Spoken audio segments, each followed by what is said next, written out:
Actually গতকাল অর্থাৎ 2রা জানুয়ারি দুপুর 2টা 10 নাগাদে কিছু সংখ্যক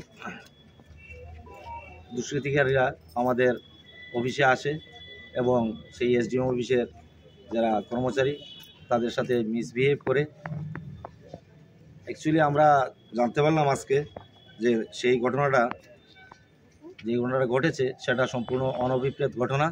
তারাও মিসলেড হয়ে সেখানে এসে গেছে এবং তারাও আমাদের সাথে যোগাযোগ করেছে যে তারা খুবই দুঃখিত এবং আমাদের এসডিএম সাহেবের সাথে এসে তারা তাদের সেই মার্জনাটুকু পেয়ার করবে মার্জনার জন্য। এবং সেই নিরিখে আমরা আজকে আমাদের এসডিএম অফিসে যারা কর্মচারী রয়েছেন তাদের সাথে আমরা কথা বলি। তারা প্রথমে প্যান ডাউন করতে চেয়েছিল, কিন্তু আমরা চাই না কোনো সময় আমাদের ওয়ার্ক কালচার নষ্ট হোক। এবং আমরা যেহেতু রাষ্ট্রবাদে বিশ্বাসী এবং সেই ওয়ার্ক কালচারে বিশ্বাসী এবং আমাদের এসডিএম স্যারের সাথেও আমরা মৌখিকভাবে কথা বলেছি। উনিও আমাদের আশ্বস্ত করেছেন যে আমাদের কর্মচারীরা যথেষ্ট নিরাপত্তার মধ্যে দিয়ে তারা কাজ করে যাবে, তাদের কাজের জন্য কোনো অসুবিধা হবে না। এবং যে ঘটনাটা ঘটেছে উনি খুবই দুঃখিত এবং ওনার সাথে হয়তো বা যোগাযোগ করা হয়েছে আমাদের কৈলাসহরের যে বিশিষ্ট আইনবিদ এর মাধ্যমে এবং উনি আমাদের সাথে আছেন এবং বাকি বিষয় আপনাদের সামনে উনি তুলে ধরবেন। কাল যে ঘটনাটি ঘটেছে সেটা অনুপ্রাকৃত এবং ঘটনা ঘটা উচিত না, সেটার আমরা কড়া নিন্দা জানাই।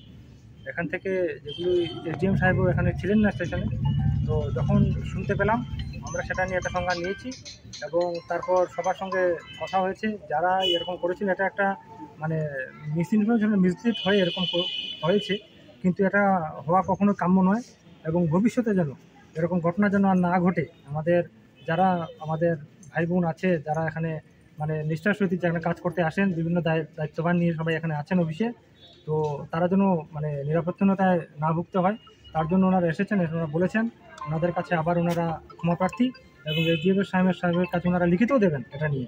আগামী দিন যেন এরকম কিছু হয় না, আর যদি কিছু করা হয় এরকম, তাহলে এনাদের মতামত নেই। এখানে আমাদের সঙ্গে আমাদের পার্থবাবু আছেন, প্রশান্তবাবু আছেন, ওনারাও এখানে ছিলেন, ওনারাও বলেছেন যদি এরকম হয় তাহলে আগামী দিন করা ব্যবস্থা নেওয়া হবে। রাজ্যের মুখ্যমন্ত্রী প্রতিবারই সুশাসনের বার্তা দেন বা অন্যান্য মন্ত্রীরা যারা আছেন সুশাসনের বার্তা দেন, তো এই ক্ষেত্রে আমি বলবো হঠাৎ করে মানে একটা অফিস চত্বরে এরকম আক্রমণই বলা যায়, আর তার বিরুদ্ধে কি মহকুমা শাসক কোনো